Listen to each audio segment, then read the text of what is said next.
네, 오늘도 또 우리 방송을 또 아주 그냥 잘 빛내줄 멋진 기자님 모시겠습니다. 뉴스토마토 한동희 기자입니다. 안녕하세요. 네, 안녕하세요. 네. 자, 첫 번째 소식부터 한번 들어보겠습니다. 지금 어제 윤석열 후보 막 엄청 화내더라고요. 네. 내 아내, 나, 뭐 누나, 네. 나와 관련 있는 사람들 전부 다 그냥 사찰당했다, 전화, 네. 뭐 공수처 이런 얘기 하던데 어떻습니까? 예, 공수처가 이제 통신기록 조회한 게 문제가 되고 있는데 네. 우선 국민의힘에 따르면은 윤석열 후보를 비롯해서 윤 후보의 측근들 그리고 국민의힘 의원 3분의 2 정도가 지금 통신기록 조회를 당했다는 것입니다. 그러니까요. 105명 중에 뭐 70명 정도를 예, 당했다고. 지금까지 밝혀진 게 80명 정도 되고요. 그리고 윤 후보의 당내 핵심 측근으로 불리는 권성동, 장제원, 윤한홍 의원이 포함이 되면서 이게 정치권 사찰이 아니냐, 선거 개입 아니냐 이러면서 김진우 공수처장에 대한 사퇴를 요구하고 있습니다. 그런데 이 부분이 결국에는 통신자료 조회가 카카오톡 영장 집행 이 부분 때문에 불거진 것으로 드러났습니다. 네. 통상 카카오는 수사기관이 특정 시기를 지정해서 영장을 제시하면 대상자가 속해 있는 대화방 이 부분에 대한 전화번호를 제공을 합니다. 근데 전화번호는 제공하는데 그 사람이 누군지는 제공하지 않기 때문에 대화방 안에 있는 의원들 이 부분에 대해서 공수처가 확인을 한 것입니다.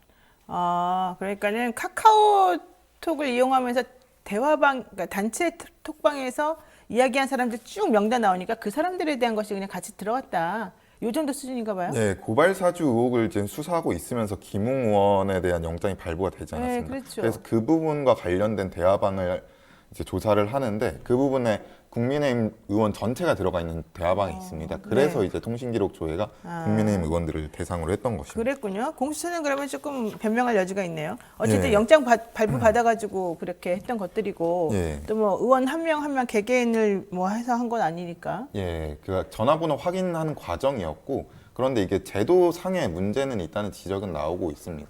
이게 과도하게 통신 조회 기록을 조회했다. 선거 기간에 이렇게 과도한 조회는 적절치 않다. 이런 비판이 나오고 있긴 합니다. 선거 기간에. 네.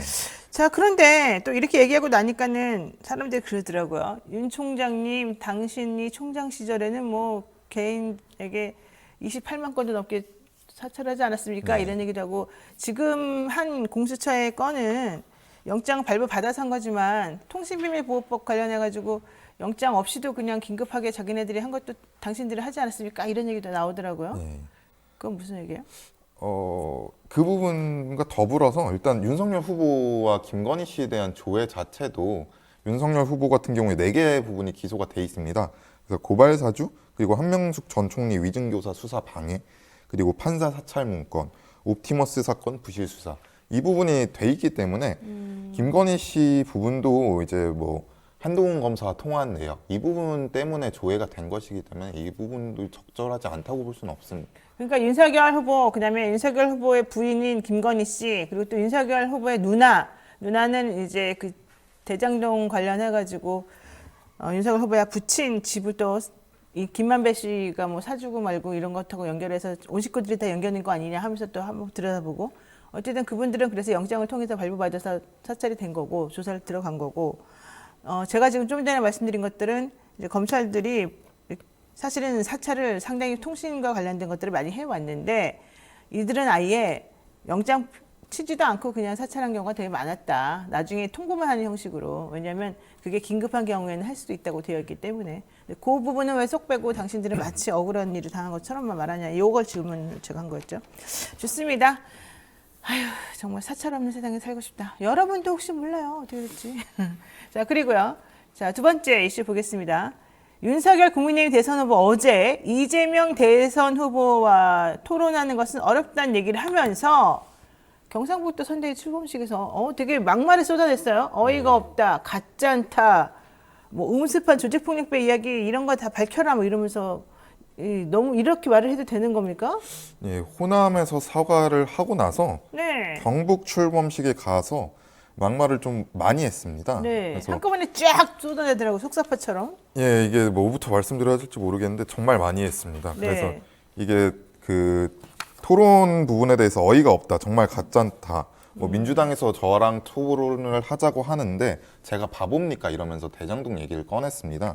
제가 바보입니까 이러면서? 네, 제가 바보입니까 하면서 대장동 얘기를 꺼냈는데 네. 국민의 알 권리를 얘기하려면 대장동과 백현동의 진상부터 밝히고 민주당 후보를 둘러싸고 있는 조직폭력배 이야기, 뭐 잔인한 범죄 이야기 이걸 밝히는 게 우선이다 이렇게 밝혔습니다. 아니 근데 사실은 뭐 토론하는 거 하고 그거 의혹을 밝히는 거하고 무슨 상관이에요? 지금 대선 후보 토론은 원래 하는 거죠. 본인이 어떤 사람이고 어떤 능력을 가지고 있고 어떤 가치관을 가지는지를 토론을 통해서 국민들에게 알려줘라. 이게 핵심인 건데 네. 왜 그거를 갖다가 또 대장동을 거기다 끼워넣으면서 마치 이런 식으로 또 딜을 하려는 그런 모습을 보이는지 모르겠네요. 게다가 이런 얘기도 했죠. 무식한 삼류 바보들을 데려다가 정치를 해서 나라 경제 망쳐놨다. 예, 맞습니다. 그리고 독재 정권에서는 경제는 그래도 살려놨다. 예. 무슨 뜻입니까? 독재로 돌아가야 된다는 뜻입니까? 그러니까 뭐예요? 전두환 씨가 정치를 잘했다는 발언 이 부분 그거하고도 연결되잖아요. 이 부분과 연결이 되는 건데 네. 권위주의 독재 정부는 경제를 확실하게 살려놔서 우리나라 산업화 기반을 만들었다. 그런데 지금 동부에 대해서 윤석열 후보의 인식은 독재 정부라는 인식인데 네. 지금 정부가 뭘 했나? 뭐 무능과 불법을 아주 동시하는 엉터리 정권이다 이렇게 비판을 하고 있습니다. 아니 민주화 운동 많은 분이 해올 때 거기 껴가지고 국민들을 우롱하더니만 이번에는 국가가 국민을 약탈하고 재산 빼앗고 세금 약탈하고 또 사이버 전사들을 즉 소위 대깨문이라는 사람들을 동원해서 인격을 말살하고 머리를 들 수 없게 만들었다. 이런 말을 들어서 도대체 왜 이러는 거예요 이분은? 그러니까 뭐 이재명 후보를 지금 확정적 범죄자라고 거론을 확정적 중대 범죄자라고 네, 했죠. 네. 중대 범죄자라고 하는데 결국 특수부 검사 시절에 자기가 보였던 뭐 인식이 계속해서 드러나고 있는 거 아닌가. 나는 좀 의심스럽더라고요. 낯을 자셨나 이분이?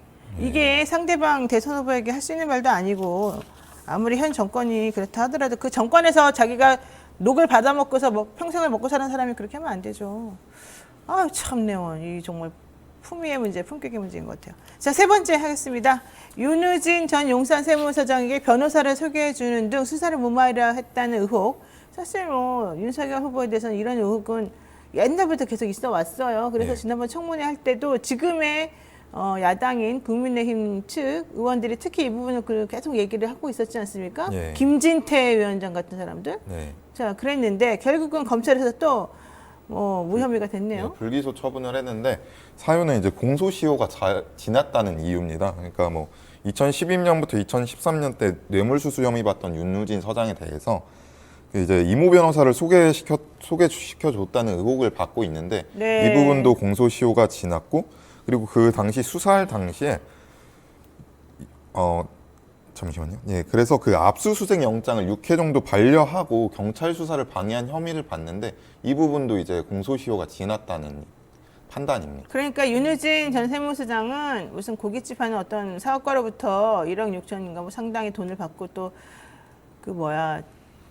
그 골프장 비를 대납하게끔 하고 뭐 이런 여러 가지 것들을 하면서 결국은 세무조사를 무마하게 해줬단 말이에요. 그래서 그것 때문에 이제 수사를 받았고 결국 지금은 구속이 돼서 기소가 됐습니다만은 그 당시에 상당히 오랫동안 체포도 되지 않고 도망가는데 돌아와서 영장도 쳐지지 않고 이상한 일이 많이 벌어졌어요. 당연히 기소도 안 됐고. 그게 바로 2012년 7월부터 2014년 8월 한 1년 동안 있었던 일인데 그때 경찰이 영장을 검찰에 청구하면 검찰이 영장을 안 내주는 거예요. 그 6번이나 반려가 됐다는 네. 거예요.